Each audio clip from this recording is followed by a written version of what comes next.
హన్మకొండ జిల్లాలో ఎమ్మెల్సీ జాగృతి అధ్యక్షురాలు కవిత పర్యటించారు. ఈ సందర్భంగా కవిత ఆసక్తికర వ్యాఖ్యలు చేశారు. ఓ రైతు కుటుంబం పొలంలో నాట్లు వేసిన వ్యక్తి నేను అని అన్నారు. నీళ్లు నిధులు నియామకాల కోసం తెలంగాణ సాధించుకున్నామన్నారు. దేశంలోని వరి సాగులో తెలంగాణ అగ్రగామిగా నిలిచిందని కొనియాడారు. కేసీఆర్ కూడా వరంగల్ను చూసి మిషన్ కాకతీయ పథకం ప్రారంభించారన్నారు. వరంగల్లో కాంగ్రెస్ నిర్వహించిన రైతు డిక్లరేషన్ హామీలు ఏ ఒక్కటి కూడా నెరవేరలేదని మండిపడ్డారు కవిత.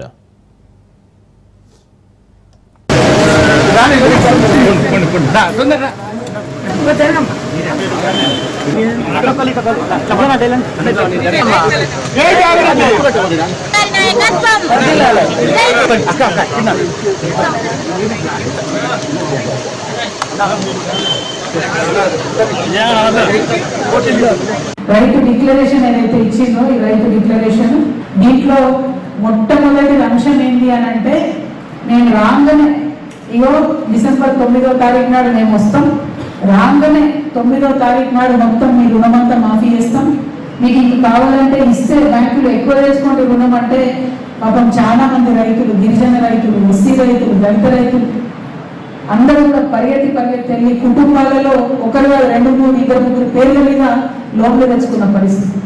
తీరా చూస్తే మొన్నటిదాకా సాగదీసి తెలంగాణలో ఉన్న అన్ని దేవుళ్ళ మీద ఒట్టు పెట్టి 50% కూడా రుణమాఫీ చేయనటువంటి పరిస్థితి ఇవాళ కాంగ్రెస్ ప్రభుత్వం తీసుకొచ్చింది. వాళ్ళని నమ్మినం, ఇంట్లో వాళ్ళందరి పేరు మీద లోన్ తీసుకున్నాం, ఇవాళ మా పరిస్థితి ఏంటని చెప్పి ఘోరంగా ఏడుస్తున్నటువంటి పరిస్థితులు. భూమి ఉన్న రైతులతో పాటు కౌలు రైతులకు కూడా ఏడాదికి ఎకరానికి 15,000 ఇస్తామని చెప్పింది. ఇవాళ 2 ఏళ్ళు కావాల్సింది కాంగ్రెస్ పార్టీ వచ్చి. కౌలు రైతు పేరు ఎత్తితే ఒట్టు. అంతకుముందు రేవంత్ రెడ్డి గారు ఎక్కడికి పోయినా సరే, ఏ మీటింగ్ పెట్టినా, ఏ గల్లీకి పోయినా కేసీఆర్ కౌలు రైతులను పట్టించుకుంటలేడు, మేము రాగానే కౌలు రైతులకు ఇస్తామని చెప్పింది. ఇవాళ మేము ప్రశ్నిస్తూ ఉన్నాం, కౌలు రైతులను మర్చిపోయినందుకు మీకేం